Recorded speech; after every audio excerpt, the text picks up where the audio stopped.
Boa tarde, amigos.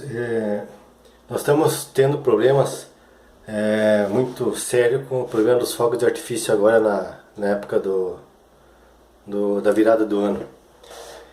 E coloquei na minha cachorra, na preta, algodão e também uma faixa. Só que não deu muito certo. Então o que eu coloquei aqui no quarto, onde que ela tá, né, tá em cima da cama.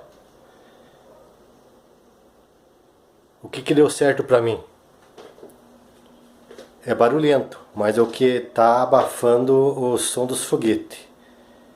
É um aspirador. É o que tá ajudando. Espero que, se alguém tenha um aspirador em casa, que ajude também vocês nesse problema dos fogos de artifícios que tá rolando agora nesse final de ano, né? Valeu? Vou ficar com a preta aqui no quarto e com o aspirador ligado. Vamos ver se continua dando resultado. Abraço.